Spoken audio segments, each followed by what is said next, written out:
Bum ba ba bum ba bum. Hello there. I am your host Memobi, and this is Memobi's Galaxy, your one-stop podcast for all things Star Wars. I do apologize for the sound quality of today's episode. That is because I am traveling, and I am very far away from any sort of amenities on this trip. But I still wanted to get on here and share my thoughts on the latest episode of the Skeleton Crew. This is the second to last episode, and I don't even think I can do spoiler-free at this point because I'm just so extremely stoked on what I just watched. I have just watched it. No time has passed, and I've started recording. So with that, we are going to be talking very spoiler-heavy about the newest episode of the Skeleton Crew. Episode 7, it would have been. Okay, let us get into it. What the frick is going on? I could literally have never predicted this. If you watched my earlier episodes, Ethan and I did not predict this at all. We thought Jod would have, he still might. Jod could still have a big heart change, but dear Lord, he is nowhere near that right now. So, dude, the episode was so good. It starts with the Onyx Cinder getting captured by the pirates right outside of At-Aten. The kids use the ploy of the giant arm on their ship and grab the wolf guy. I forget his name already. Brutus. And then Jod with an intense thing. I was like, dude, he's not going to kill him. He straight up shoots the guy in the head in front of the children brutally. And then hilariously, I can't speak. The best thing was when the pirate code SM33 says that he does not have claimsies basically to the ship. And then Fern says unclaimsies. We claim this for the children. And then SM33 just punches. Yeah, this is so funny. And like it works. It's so funny, but like so intense. He punches him and says close enough and then takes the ship. So the outside of the At-Aten is an endless storm that you can only pass through if you have a approved vessel. So anyone else that goes in instantly gets zapped. I was gonna say vaporized, and then I tried to say zapped, and I said zapporized. That seems like a good term. But it's a great ploy. It's a great outside. It makes sense. It makes sense how the planet was hidden for thousands of years. Then the ship gets put into a holding pattern, an automatic landing sequence, just like it did on an earlier planet, which is, man, we should have guessed. We should have guessed, since it was autopilot on the other one, that I don't know, that this was a Old Republic ship. Like, this is a Republic emissary ship. So at this point, then Jod hops out. I'm doing like a really quick recap. Right, so because I'm not talking against Ethan tonight. It's just myself, so my thoughts are going to come out really quick. I may be talking quickly. I hope it is legible or understandable. But anyway, so they land. I just have so many. Not much happened in the episode, but like so much happens in the episode. We get so right before they landed, the parents of the children. So that's the start of the episode, actually. So the parents work together to send out a beacon, a buoy, with a message to the children, which to normal people, that message wouldn't have meant much. They did drop At-Aten's name, which I do think was dumb of them, because they like took all the other precautions, like just go here and they'll help you, kind of deal. But I don't think that it was that smart of them to mention the actual name of it. But alas, it is what it is. So the pirates obviously know it's real at this point. The kids try to do an escape, yada, yada, yada. They end up escaping. Turns out Jod is on their ship. Right, so then they land. It goes into a holding pattern. The quote-unquote, what is it? I always forget his name. The supervisor, who is obviously going to be a droid. No one's ever, I don't know. I feel like they're hiding the fact of who he is. Or what if somehow, okay, theory time, ding, ding, ding, ding. Hang on me 1 second. Like I said, I'm literally walking around a parking lot right now barefoot. So Random theory that just popped in my head. What if the supervisor is somehow the old pirate captain, and he's just gave up piracy and just realized instead of coming in and out, which is what he did eventually, he just became the supervisor and led the troops, So I do think it could be something like that, because what it turns out like their plan was the entire time, right, was that Captain Renaud had, did I say that right? Yeah, Captain Renaud had a Republic emissary ship.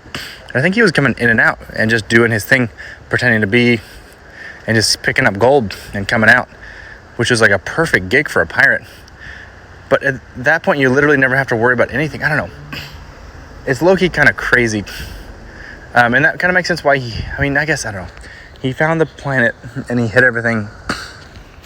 I don't know. I think I'm probably being kind of unintelligible right now, but there's so many options of what Captain Renaud's plan was. So I think if we rewind in time, I think this is how it happened. I think Captain Renaud stole a Republic emissary ship from somewhere else in the galaxy.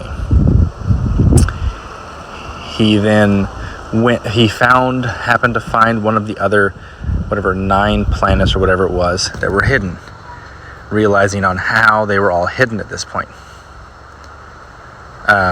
Or maybe those ones weren't as hidden as the At-Aten, because At-Aten is the mint.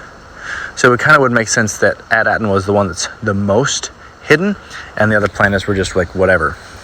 So he stole one of the ships.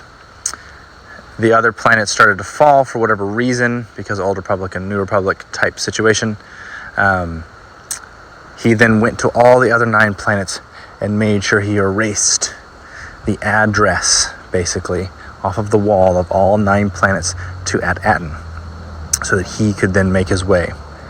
I think he probably, at that point, he went to At-Aten, made it in, and then just picked up his gold and left. And I think he probably did that a bunch of times. He then went and made a camouflage for his ship and called it the Onyx Cinder, and created the armor outplating that we saw in the original part. And then for some reason, he either crashed his ship on purpose and became the supervisor somehow, or it just crashed on accident at the very end. The other theory we were kicking around, which could come out in the finale, is that the robot is the captain the whole time, and he was the perfect pirate machine that someone created to be the perfect pirate captain. That's like one thing. That's one theory I've been hearing a lot of. But I'm just trying to figure out motives and like the timeline of everything and how it all went down, right? So I think we could have gotten like I don't know. I kind of hope we get like a flashback of what happened. I hope it's explained. Like I said in the previous episodes, I hope we don't just get like a, like a big cliffhanger. But let's get to the end of the episode and see if I can work through this mentally and see if there's any other concepts I have for the future. So Jod reveals himself to the kids and says, kills SM-33, or at least beheads him. I think we'll get SM-33 back because he's not that broken. He then says that he will slice and dice up their parents, since he saw a hologram of them earlier. And so that keeps the kids in fear. We end the episode with them landing in the middle of the square. So it seems like this hasn't happened in a long time. And for some reason, no one's asking about it, right? So since this is post-Empire, post-Old Republic, I'm guessing that they haven't seen one of these ships in a very long time, right? So this would have happened all the time in Old Republic times, and then has stopped happening since Old Republic has gone. So that's why everyone was so shocked when a ship landed right in the middle of their grassy field. Like they weren't expecting it at all. So that checks out. I do apologize. I am right next to an airport, and there's an airplane just literally right above me, like not that far. So I do apologize for the noise. This is such a scuffed episode. This is literally insane. But I want to get it out just in case there's any diehard fans who love watching, or should I say, listening to me, Moby's Galaxy. So they land, they get pulled down way into the Earth's core, at Atten's core, where they see, dude, I don't even know what they see. Some sort of machine. It looks like they're almost like using, that's not the core, because that'd be way too hot, because that's how planets work. But like they were like harvesting like gold or whatever their currency is made out of. Then they go down to the vault. And the vault is this massive, comically large room of just gold, practically, right? And then Jod asks them, he's pretending to be a Republic emissary to trick the droids into giving him gold, so they're doing whatever he wants. He then asks them the question. He says, remind me then, how many of these vaults do you have? And he says something like 1,000 of them, which, I mean, I guess it makes sense, right? If you're providing gold to an entire galaxy, dude, like you gotta have like behemoth's amount of gold. So I get it, but like when I saw it, when I heard it, I was like, oh, that's a stupid piratey number. Like, it's just like, I don't know, it's just for a show to make it sound good, right? But now that I'm thinking about it, it's like, yeah, duh. They have to have so much stockpiled gold, basically. If that's the currency of the entire galaxy, shoot, yeah, dude. They call them Dieteries or Dieteries. That's the ones that Qui-Gon was using that they did not take on Outer Rim. So it wasn't the currency of the entire galaxy, but like the civilized galaxy, if you will. So it makes sense. We end the episode with the kids' parents all show up on a skiff, and they all hug, and then Jod walks up, lights his lightsaber, and we cut to black. Ending on a cliffhanger, and it's a cliffhanger that I'm okay with. Like, it's almost impossible to end this episode not on a cliffhanger, and I feel like that's a great ending. It feels like, dude, I want the next episode to start with just massive backstory. I just want everything. I hope it's just all explained. I hope we're not ended on just like not knowing what's happening. I hope it ends on just us getting all the answers. Just lay it out. Where's Ad-Atten? Like, what is it going? What's the backstory of Ad-Atten? What is the backstory of Jod? What is the backstory of Renaud? Like, we have 3 backstories that we really need to get. And I'm hoping that the supervisor is the key to all of this. I really do. I really want him to be a key to something. Either being Renaud or a droid, or like, I don't know. I don't really know what I want. And so far, like, I thought Jod was going to have like a change of heart, right? But he hasn't had that yet. And I mean, I knew it was going to happen in the last episode, or I think it's going to happen in the last episode. But now, after this, I'm kind of thinking it's not going to happen ever. I think he's going to be bad or straight up die. But I could easily see him going off, escaping somehow, and escaping and bringing back more pirates in like a season 2 situation somehow. It would be kind of like, there's a lot of hoops to jump through to get that to work, but I do think they set up. No, I don't know. Here's one thought I just had. So they made a pretty big point of him to say, when the supervisor droids, or whatever the droids are, said, you know, they told Jod, they said that communication outside the barrier is forbidden. You'd have to talk to the supervisor. And he says, sweet, let me talk to a real person. I'm tired of talking to droids. And that's like a really big thing that I feel like it's just going to be a droid, you know?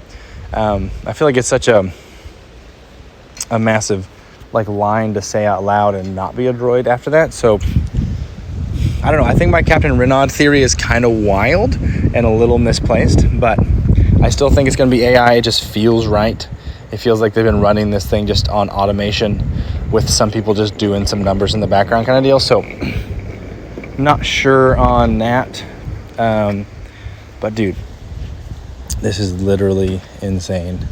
This show has completely, I don't know, it's just so exciting. It's a fun way to start Star Wars in 2025.